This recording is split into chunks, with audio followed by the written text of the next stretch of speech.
Welcome back to Inside the Philippines Journals. This is the channel where men who crossed oceans or married someone who did sit down and tell you the truth about it. The parts they got right, and the parts that still keep them up at night. The man you're going to hear from today is named Murray. He's 71 years old, a retired heating and cooling man out of central Alberta, Canada.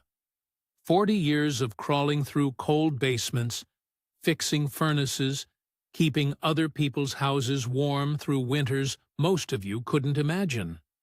And for 30 of those years, he was married to a woman named Lorna, who was born on the other side of the world, in a small province in the Philippines that Murray, by his own admission, couldn't have found on a map the day he met her. This isn't a story about a scam.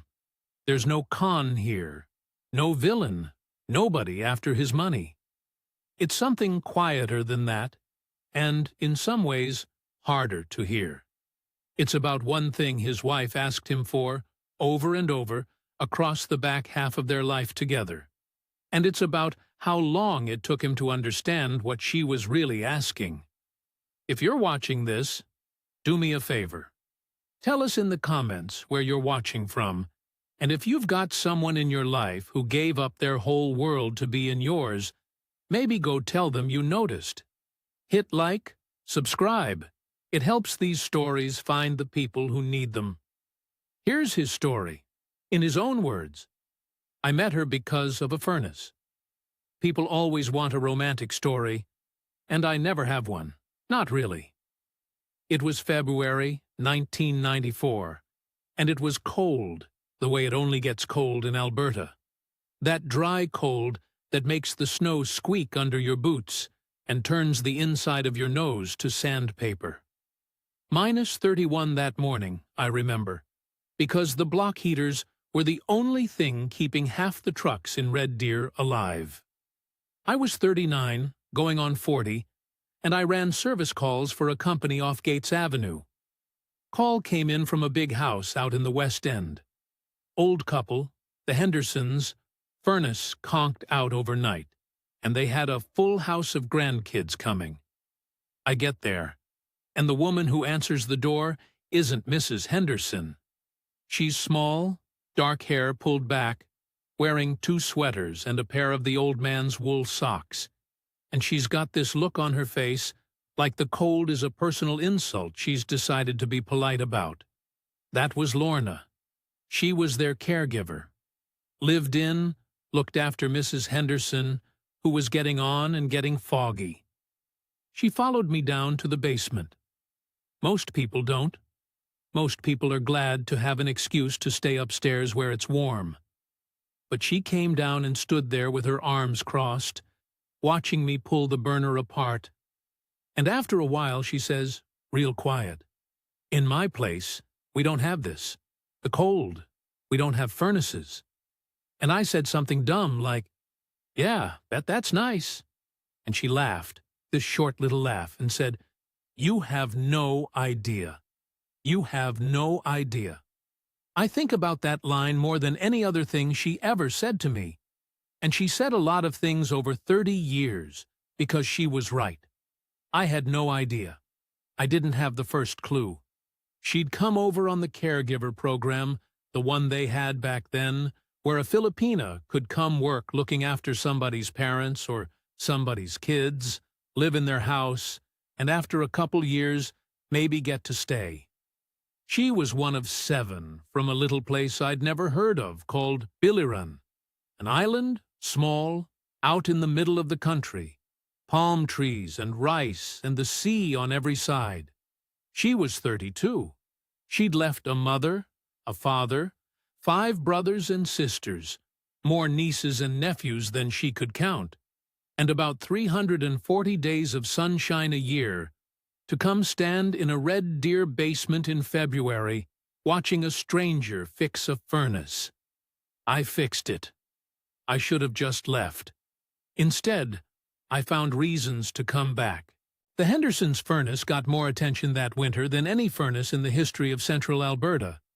I'd bring a coffee, Tim Hortons, double-double, because I didn't know she took it black.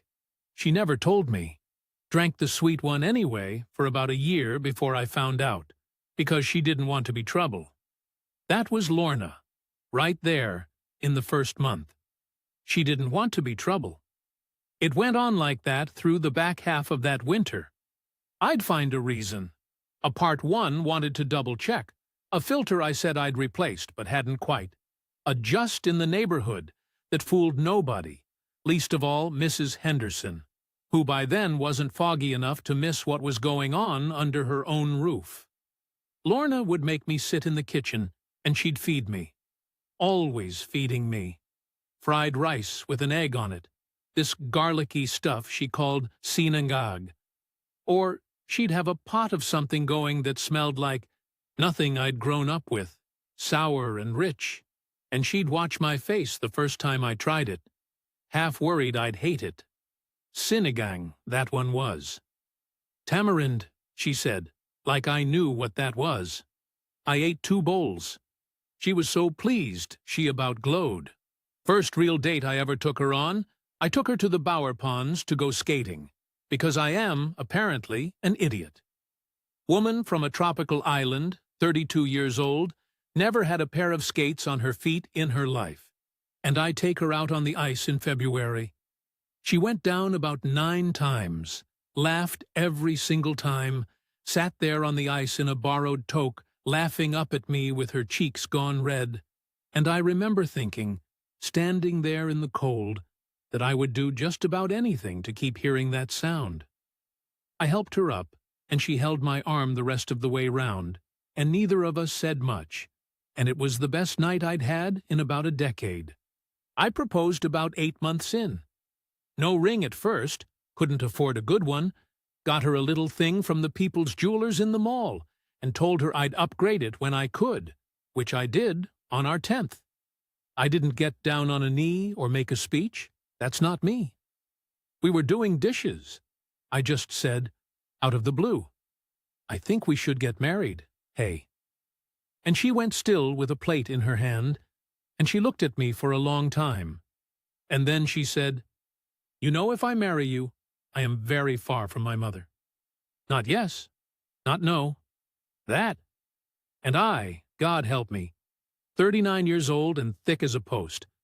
I said, well, you've already come this far. Like the distance was a thing she'd solved by getting on the plane once. Like it was done. She smiled and said yes, and I never once, not for years and years, went back and really heard what she'd been telling me in that kitchen with the plate in her hand. She wasn't hesitating about me. She was grieving something right there, at the exact moment she said yes, and I was too busy being happy to see it.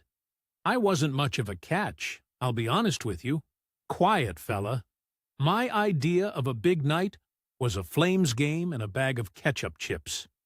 I'd had one girlfriend before her that lasted more than a year, and she left me for a guy who sold RVs. I figured I was the kind of man who ended up alone, and I'd more or less made my peace with it.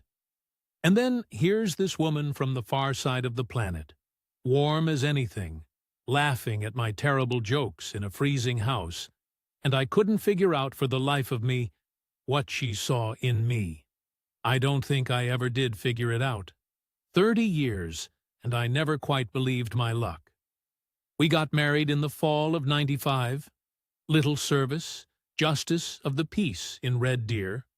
Then a lunch at the Chinese place on Ross Street because she liked their hot and sour soup. Her side of the church, so to speak, was empty. Her whole family was 8,000 miles away, and none of them could come. No money for flights, no time off. And back then, the visas were a nightmare. So it was my brother and his wife, a couple guys from work, and Mrs. Henderson in a wheelchair, who Lorna had kept looking after right up till the wedding because she wouldn't quit on the old girl. Lorna called her mother that night from our apartment. Long distance, cost a fortune back then, and I remember standing in the kitchen listening to her talk in a language I didn't understand. Cebuano, fast and soft and full of laughing. And then, all of a sudden, not laughing. I came in and she was sitting on the floor with the phone against her ear, crying, just quietly, and smiling at the same time, telling her mom about the soup and the snow. Her mother had never seen snow, would never see it.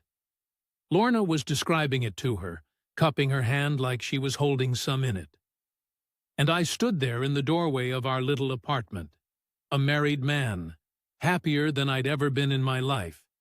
And it did not once occur to me, not once, that the woman I'd just married was going to spend the rest of her days describing my world to the people she loved over a phone line, and never once get to bring them into it, and never once, if I had my way, get to go back into theirs. I didn't think about it. Why would I? I had everything I wanted. That was the whole problem, right there. And it took me about 29 years to see it. I keep her picture on the wall now, in a house I'm sitting in as I tell you this, in a place I never thought I'd be. But I'm getting way ahead of myself. Let me tell you how we lived. We lived good. I want to say that first, before I say the rest of it. 30 years, and I don't think we had 10 real fights. She made me a better man than I had any right to be. We just lived his life the whole time. My life. And I never even noticed I was doing it. We bought a little bungalow in Red Deer, in Mychiner Hill, 1997. 1,200 square feet, detached garage I heated myself, obviously. She made that house into something. Filipinos, they can make a home out of nothing, and she made ours out of a tradesman's paycheck and a lot of love. There was always something on the stove, adobo, this chicken thing with soy and vinegar and bay leaves that I could eat till I hurt, or pancit on people's birthdays, these noodles she'd make a mountain of. She had a little rice cooker going pretty much permanently. 28 years I ate rice with supper. Started as her thing. Became my thing. I can't eat a meal without it now, and she's not even here to make it. She got a job at the seniors' home, the Extendicare, as a care aide. Of course she did, looking after old people who couldn't look after themselves. That was just who she was. She was built for it. Worked there 19 years. The families loved her. There were old men in that place whose own kids didn't visit, and Lorna would sit with them on her break, hold their hands, sing to them. She had this voice. Karaoke, man. Filipinos and their karaoke.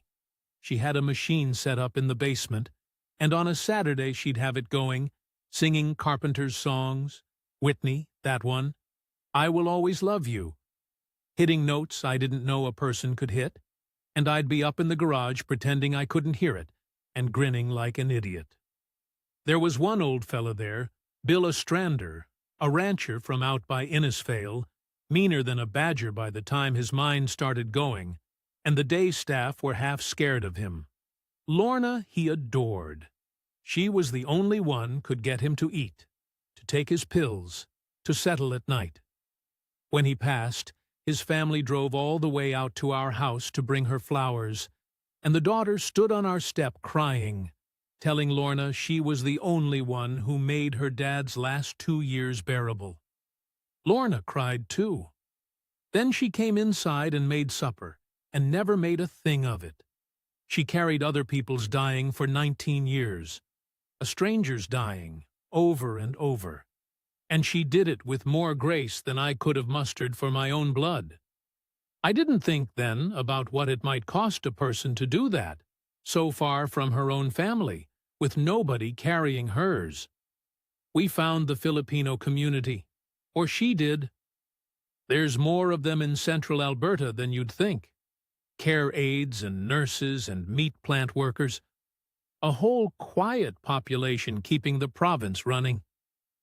There was a Filipino store over in Red Deer, out past the tracks.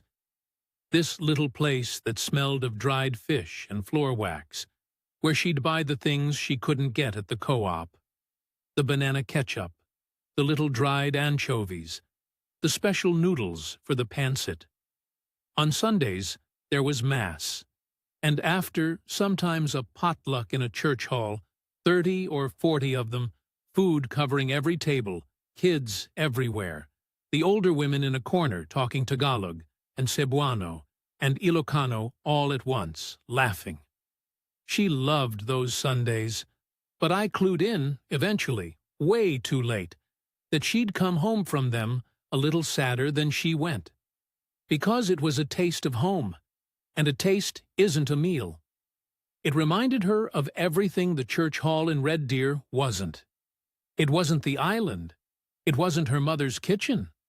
It was 30 Filipinos in parkas pretending, for 2 hours on a Sunday, that they weren't 8,000 miles from where they belonged. Her faith was the real thing, by the way. I should say that. Catholic to the bone.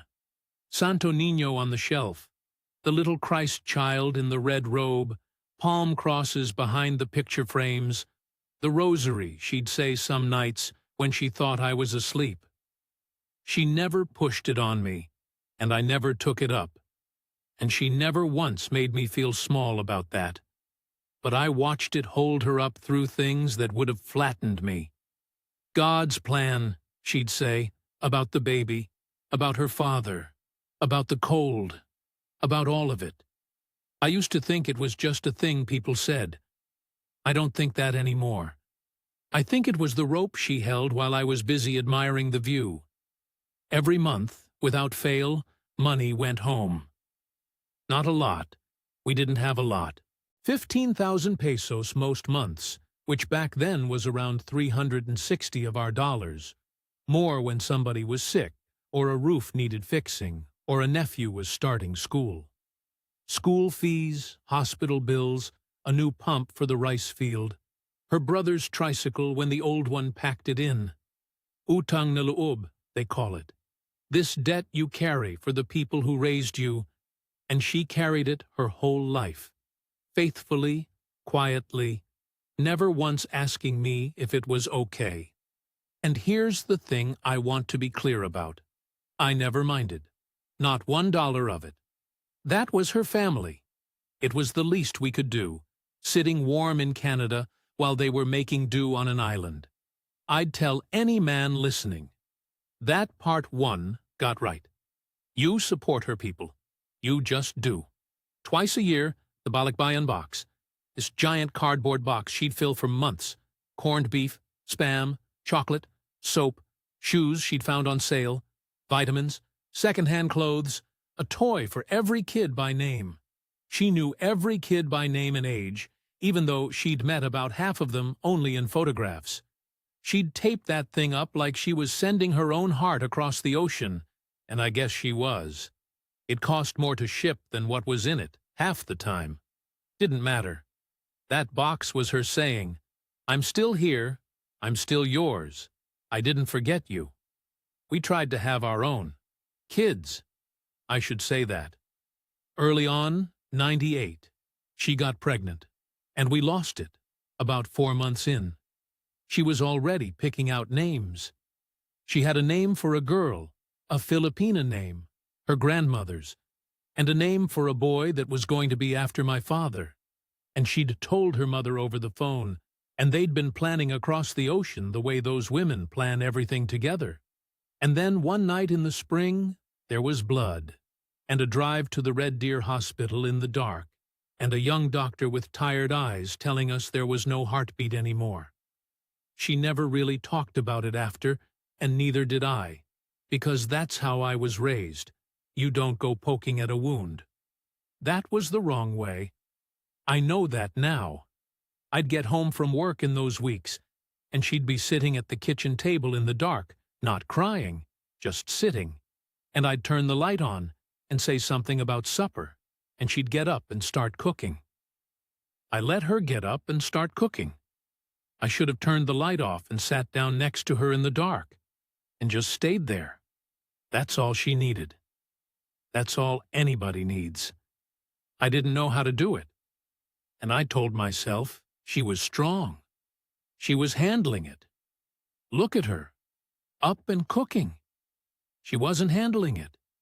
She was doing the only thing 30 years taught her to do with pain, which was to fold it up small and not be troubled with it.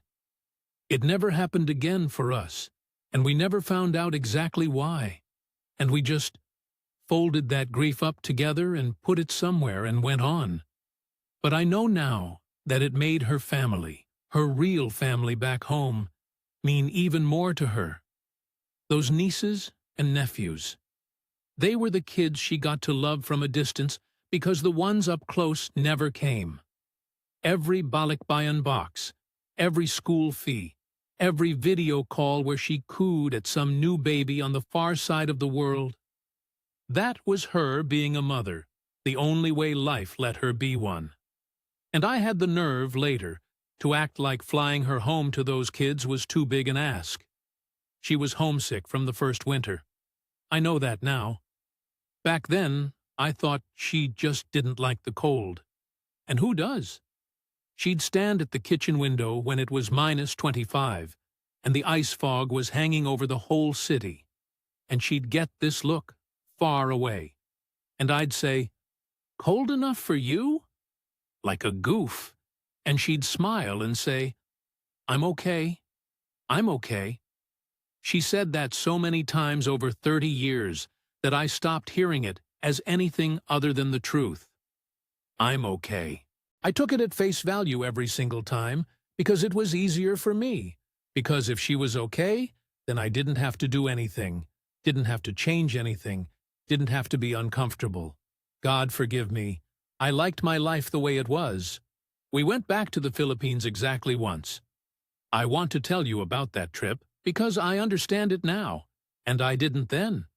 It was 2009. We'd been married 14 years, and she'd never been home once in all that time. Couldn't afford it. And honestly, part of it was me dragging my feet, because the idea of it scared the hell out of me. I'd read things. The heat, the crime, the diseases, guys getting ripped off, planes that fell out of the sky. I was an Alberta boy who'd been to Vegas twice, and Mexico never.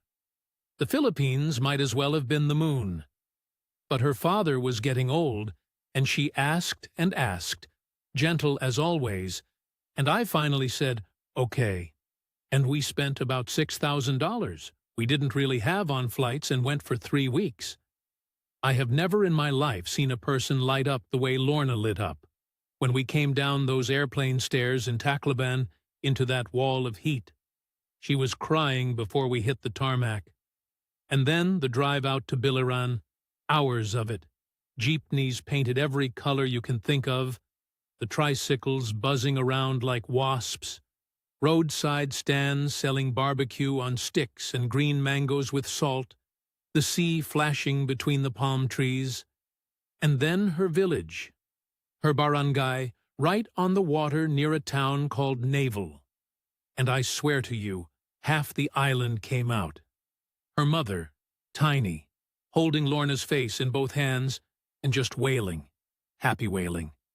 Brothers, sisters, cousins, all these kids lined up. They killed a pig. Lechon, this whole roasted pig, for us, for the Kano, the foreigner, and they'd saved up for it, and I found out later it was a month's income, and they'd have died before letting me pay. And Lorna. Lorna was a different person there. Younger. Louder. She talked twice as fast. She was in the sea at dawn. She was in the kitchen with her sisters till midnight. She was barefoot the whole 3 weeks. And she laughed. She laughed the way I heard her laugh in that first basement, that real one. And I realized, standing there sweating in a plastic chair, with a warm San Miguel in my hand, that I had almost never heard that laugh in Alberta.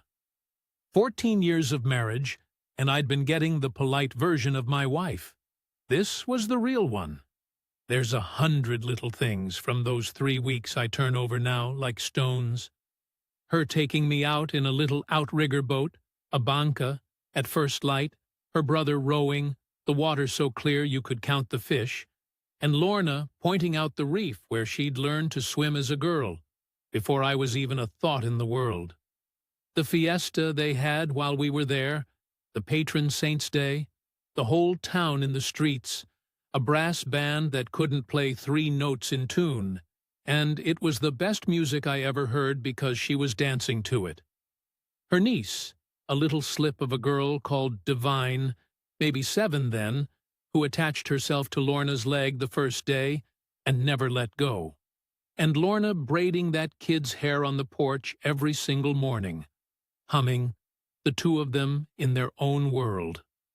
The way the whole family said grace before every meal, hands linked around a table groaning with food they couldn't really afford, thanking God for bringing Lorna home and for the Kano who brought her. I got dysentery the second week, if you want the unromantic truth of it, laid up 2 days sweating in a room with a fan that barely turned, and Lorna and her sisters fussed over me like I was dying, spooning me this rice porridge, lugao, with ginger in it, and I lay there embarrassed and grateful, and thought, these are good people, this is a good place, why does it scare me? I didn't have an answer then. The answer was just that it wasn't mine, and I was a man who only ever felt safe in what was his. I should have known then. Some men would have. I looked at my wife, fully alive for the first time I'd properly seen, in the heat, with her people, by the sea she was born next to. And then, 3 weeks later, I took her back to a bungalow in Red Deer, and a job wiping old folks, and a basement karaoke machine, and a window she stood at in the cold, and I called that our life, and I was satisfied with it. On the plane home, she cried most of the way to Manila. Quiet, turned to the window, the way she cried at everything, so as not to be trouble to the stranger next to her, except the stranger was me, her husband of 14 years, and I patted her hand and said, "We'll come back, hun." And I believed it when I said it. I did. And then we didn't. We never went back. Not once. That was the only time in 30 years my wife stood on the ground she was born on, and I let it be the only time. And I said, "We'll come back," like a man throwing a coin in a fountain. Her mother stood at the end of that dirt road when we left, this tiny woman in a house dress, and she didn't wave. She just stood there getting smaller as the van pulled away, one hand up at her mouth, watching her daughter be taken back across the world by the cold man, and Lorna watched her out the back window until the road turned, and neither of them made a sound. 14 years they'd waited for those 3 weeks. I had it in my power, right then, to promise it wouldn't be another 14. I didn't. I was already thinking about work, about the flights costing too much, about getting home to what was familiar. She never complained. That's the part that guts me.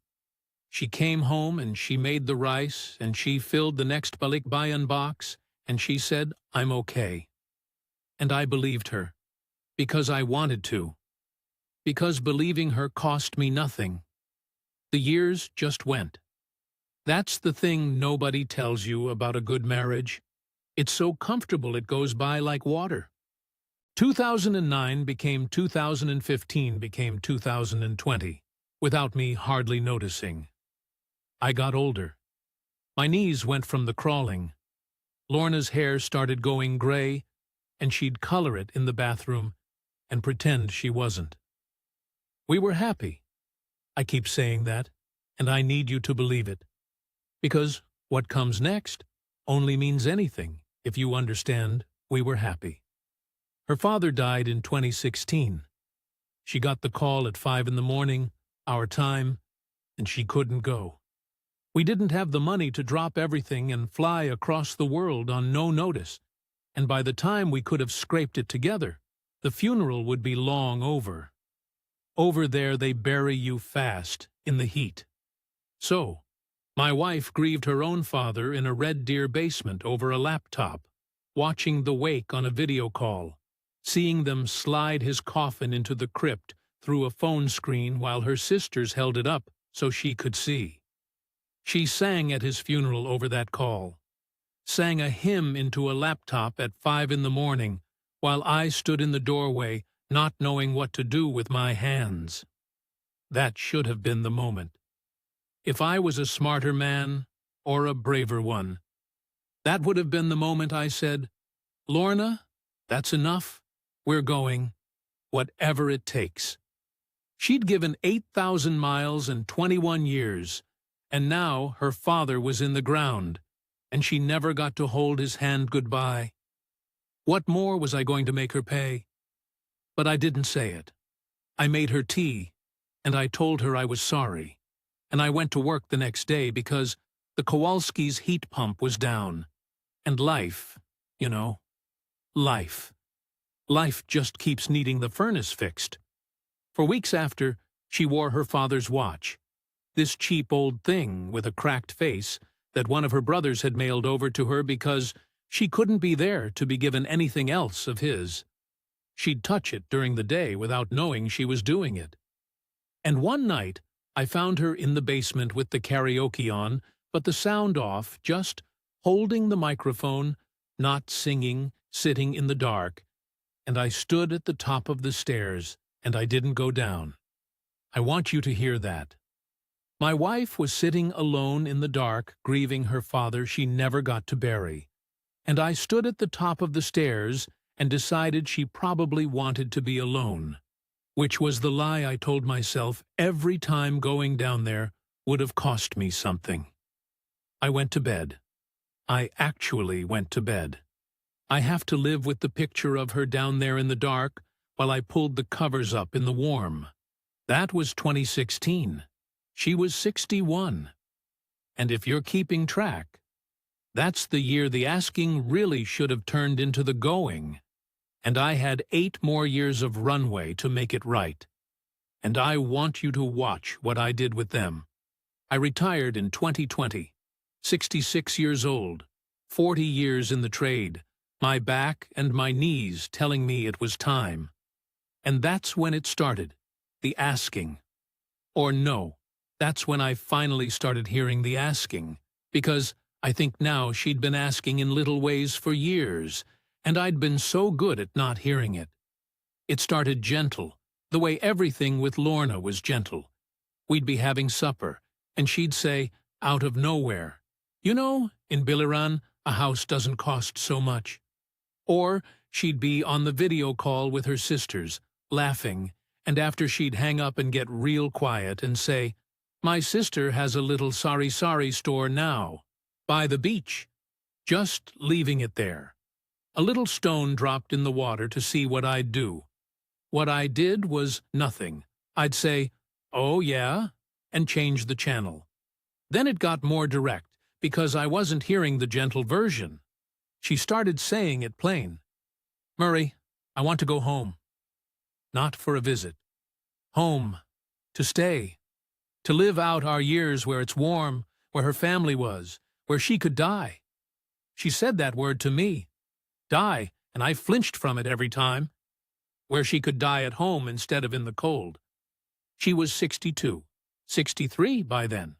She'd given her whole life to this frozen country and to me, and now she was asking for the last chapter of it, the last stretch.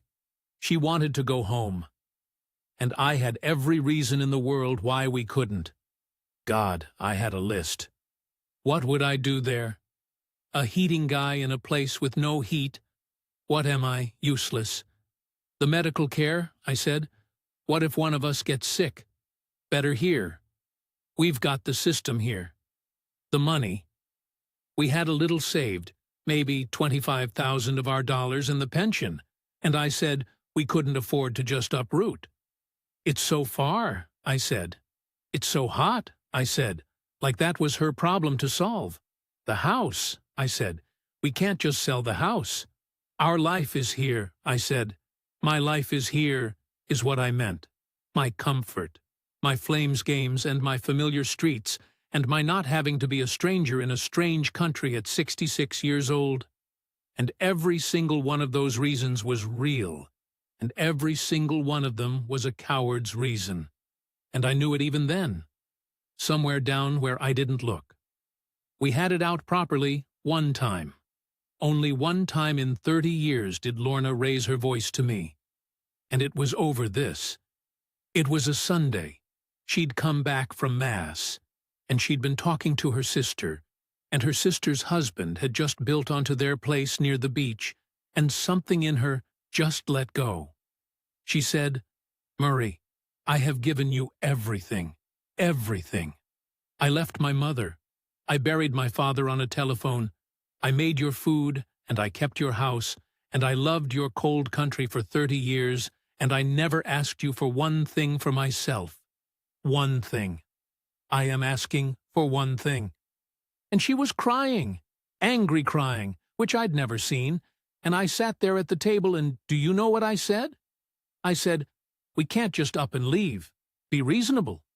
Be reasonable." To the most reasonable woman who ever drew breath. To a woman who'd been reasonable to the point of erasing herself for 3 decades. I called her unreasonable for asking, once, out loud, for the thing she'd earned 100 times over. She went quiet after that. Apologized to me, if you can believe it.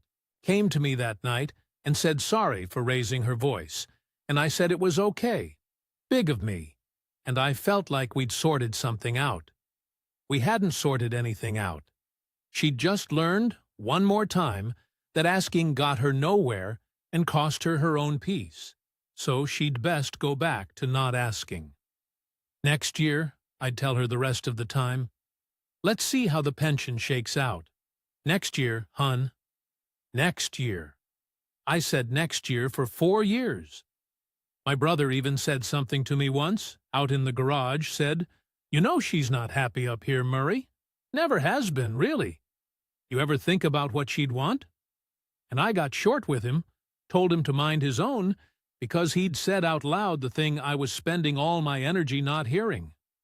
You know how many next years a person gets? Nobody knows. That's the whole trick of it. Nobody knows. And I bet mine like a fool that we had all of them coming. She stopped asking, eventually.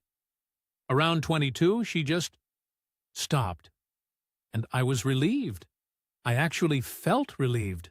God help me. I thought she'd come around, made her peace, decided Red Deer was home after all. That's what I told myself. She's okay now.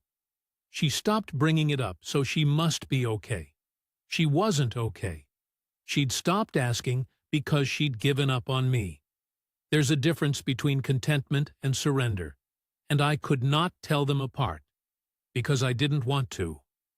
A woman who spent 30 years not wanting to be trouble had finally decided her own heart's one wish was too much trouble to keep asking for. And I mistook her giving up for her being happy. And I was grateful for it, and I let another 2 years go by. 2 years. That's the ones I'd give anything back for. Those last 2 good years, when she could still travel, still walk the beach, still have been home and well among her people. I spent them watching hockey. She found the lump herself in the fall of 24. Didn't tell me for a while. Didn't want to be trouble right to the end. And by the time she did, by the time we got in to see somebody, it had already gone where you don't want it to go. Ovarian. The bad kind. The quiet kind.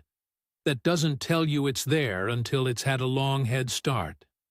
They did the scans, and the oncologist, decent young woman, sat us down in one of those little rooms, and I watched my wife take the news the way she took everything, with her hands folded, nodding, saying, "Thank you, doctor. Thank you." Thanking the woman for telling her she was dying. And the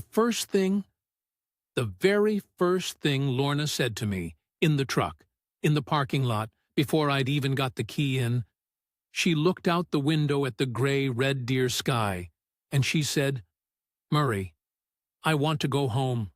Please, I don't want to die here. I want you to understand what 30 years of next year had done. Because now, finally, with the worst possible thing forcing my hand, I said yes. Of course I said yes. I'd have said yes to anything in that parking lot. But saying yes in the fall of 24 was not the same gift as saying yes in 2020, or 2009, or ever. I'd waited until the only way I could give her what she wanted was to take a dying woman across the world. I'd turned her homecoming into a hospice trip. That was the price of my comfort, and she was the one who paid it. There was a fight to get her fit to fly. The chemo first, to buy time and knock things down enough that the airline and the doctors would let her go. Brutal. It took her hair and most of her strength. And she did all of it with her eyes on one thing: the island, home, getting there. I drove her to every appointment at the cancer center, sat in those waiting rooms full of people in the same boat, held the little kidney dish when the drugs made her sick in the truck on the way home. She lost her hair in about 3 weeks, and she cried about that more than about the dying, I think. And then she got one of the other Filipina women to help her tie these bright scarves. And she'd look at herself in the mirror and square her shoulders and say, "Okay, not so bad. Not so bad. Dying, bald, 62, and still trying to make it easy on everyone in the room. Here's the thing I did that I'm proud of. The one thing, and it's not enough, and I know it's not enough. I stopped saying next year. The day in that parking lot I stopped, and I never said it again. And I put every ounce of whatever I've got into getting her home. I got on the phone with the airline, with the doctors, with a travel nurse, with her family, with a hospice outfit in Tacloban, and I made it happen fast, because fast was all we had. 40 years fixing other people's problems, and I finally aimed all of it at the one that mattered. But I aimed it 8 years too late, and no amount of hustle in the last 3 months buys back the 20 years I sat on my hands. The money went the way money goes when someone's dying. Our savings, most of the 25,000, gone into the things the system doesn't cover and the things you'll pay anything for. The drugs, the private care when the home care wasn't enough, and then the flights. Business class one way for her because she couldn't sit up in economy in that state. A nurse escort part of the route, near 10,000 of our dollars just to move her body across the ocean. I'd have paid 10 times it. I'd have paid everything I had. And I nearly did. And I want to say clearly to any man listening who thinks this story's got a money lesson in it, it doesn't. I don't regret a dollar of the care. I'd burn every cent I ever earned for one more month of her. The money was never the thing I got wrong. The thing I got wrong was free. It was free the whole time, and I wouldn't pay it. We made it home in January of 25. We got her to Biliran. We got her home. She had about 11 weeks. I'll tell you about them, because they were, God help me, some of the best weeks of my life, wrapped inside the worst. They put her in her sister's house, the one near the water, and they set her up in a bed by a window where she could see the sea and feel the air. Real air, warm, wet, smelling of salt, and cooking fire and frangipani. Her whole family just moved in around her. That's what they do. Nobody dies alone over there. Nobody sits in a quiet room with a machine beeping. There were always 10 people in that house. Her sisters cooking, her nieces doing her hair, little kids running through, somebody always holding her hand. They'd carry her out to the shade by the beach in the afternoons, and she'd sit and watch the fishermen and the light on the water, and she was home. She was so far past medicine by then that all that was left was comfort, and her people gave her more comfort in 11 weeks than the whole Canadian health system could have bought. Divine came. The little niece from that trip, all grown up now, 23, a nurse, if you can believe it. The kid whose hair Lorna braided every morning had become a nurse, and she took leave from her hospital in Cebu and came to look after her Tita Lorna, and she was the one who managed the pain medicine and turned her and kept her comfortable at the end. Lorna braided her hair once more, near the start, before her hands got too weak, the two of them on that bed by the window, and I had to walk down to the beach so nobody would see me come apart. The priest came most days, an old man on a motorbike, and gave her communion, and she'd hold that rosary and say the words in Cebuano, and she was not afraid. I want to say that plainly for anybody who's scared of the end. My wife was not afraid. She had her God and her sea and her people, and she'd come home, and whatever it is a person needs to not be afraid, she had all of it. In the last place on earth I'd wanted to bring her. And me, I was the stranger. Finally, after 30 years of her being the stranger in my country, I got to be the one who didn't speak the language, who didn't know the customs, who sat in the plastic chair while a whole world of love that had nothing to do with me swirled around the woman I'd married. And they were so kind to me. That's the part that took me apart. Her family had every right to hate me. The cold country man who'd kept their Lorna 8,000 miles away for 30 years and only brought her home to die. And instead, they folded me in, fed me, called me kuya, brother, made me part of it.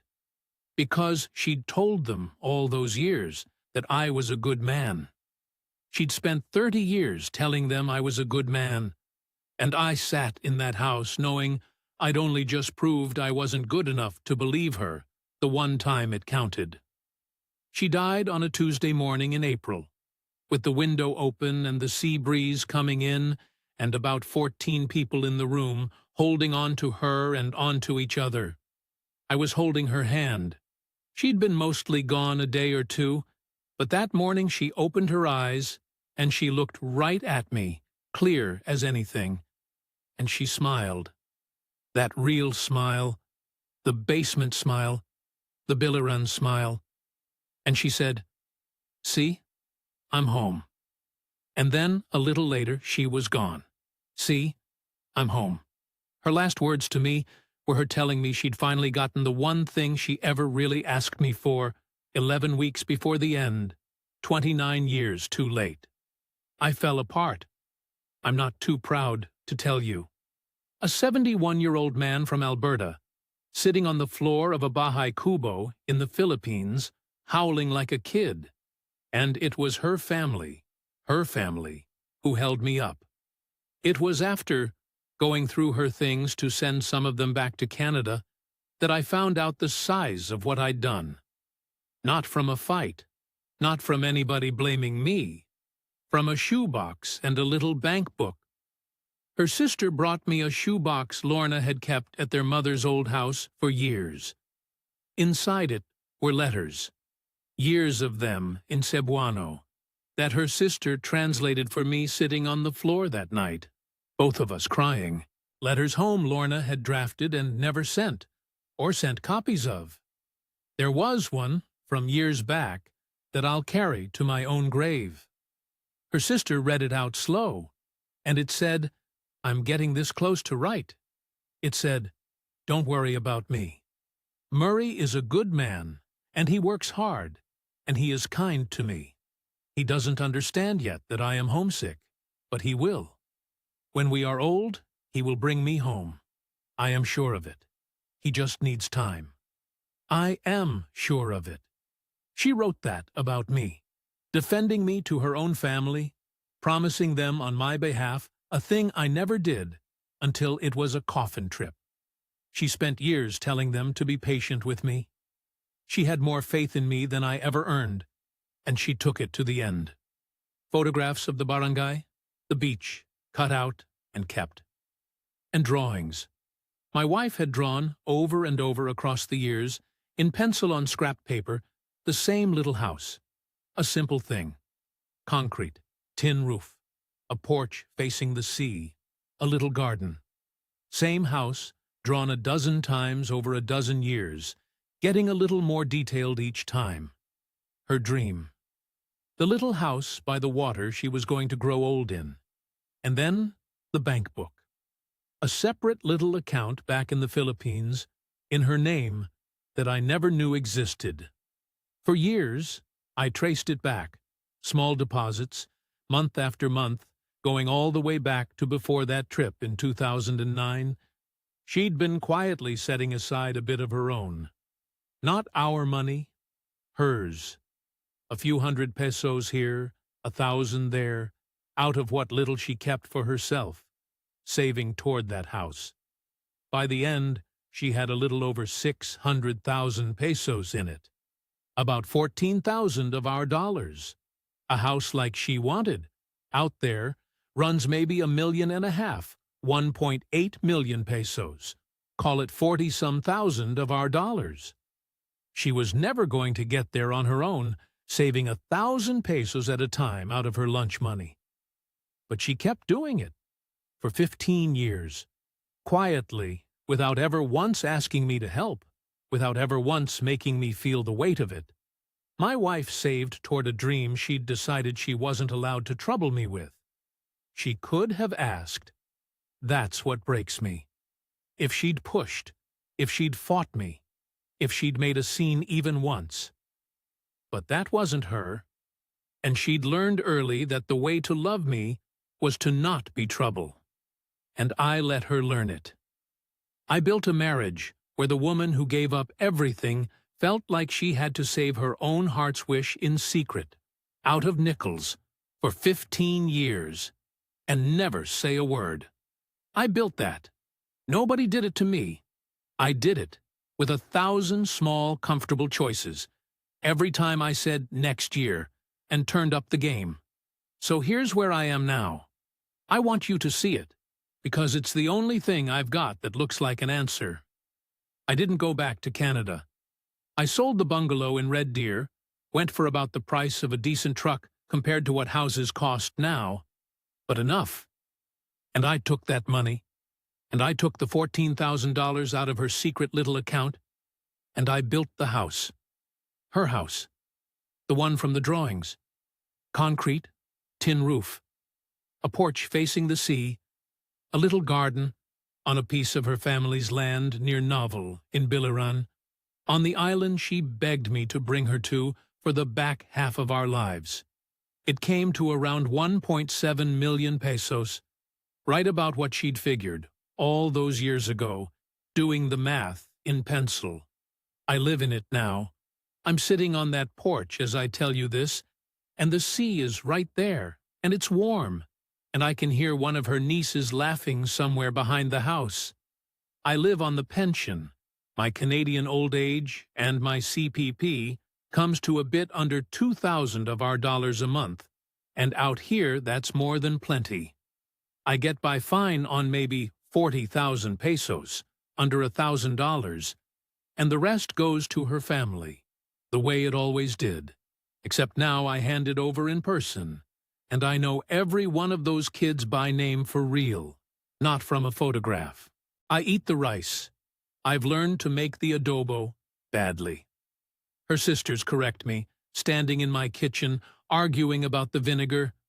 I've picked up a little Cebuano, enough to be laughed at, enough to say good morning to the fisherman and thank you to her mother, and to understand it when the little ones call me Lolo Murray, Grandpa Murray, which they do now, all of them, like I've always been theirs.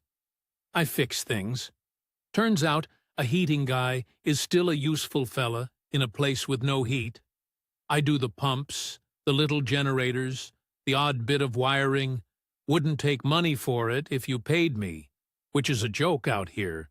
Nobody's paying anybody. Divine got married last year, and I gave her away, walked her down, because her own father's long gone and she asked me to. And I stood up in front of that whole barangay in a barong shirt I looked ridiculous in. And I cried like a fool, and nobody minded. That's the thing about her people. Nobody ever minded me being trouble. I go to her grave, which is up the hill under a mango tree with the sea behind it, and I talk to her, and I tell her the things I should have said across a kitchen table 30 years ago when it could have changed something. I'm not going to tell you I've forgiven myself, because that's not quite true, and she'd know if I lied. But I'll tell you what her mother, her tiny, ancient mother, who somehow outlived her own daughter, said to me one evening on this porch, in the little English she has, when she caught me sitting here eating myself alive over it. She patted my hand, and she said, "Murray, you brought her home. Late is not never. Late is not never." I hold on to that. Some days it even holds. If I've got anything to say to the men out there watching this, and I know a lot of you are married to someone who crossed an ocean for you, or thinking about it, it's this. It's not the money. It's never really the money. Listen to her. When the person who gave up their whole world to stand in your cold kitchen tells you, gentle, over and over, that there's one thing they want, don't say next year. You don't know how many you've got. Ask her what she's saving for in secret, because I promise you she's saving for something, and I promise you she thinks she's not allowed to ask. Be the kind of man she can be trouble to. That's the whole thing. That's the only thing. I learned it 11 weeks before the end, and I'd give the house and the pension and every warm year I've got left to have learned it sooner. That's it. That's my story. Thanks for sitting with it.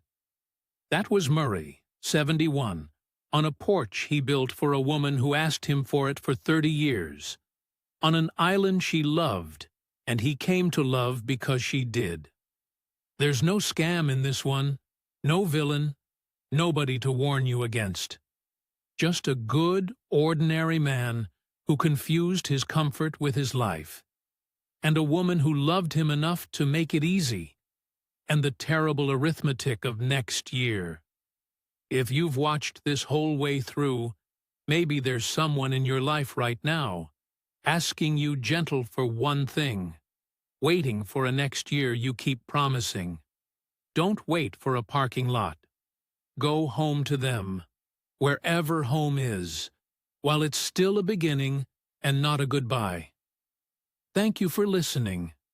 If this one moved you, tell us where you're watching from, share it with someone who needs to hear it, and take a minute today to really listen to the person beside you.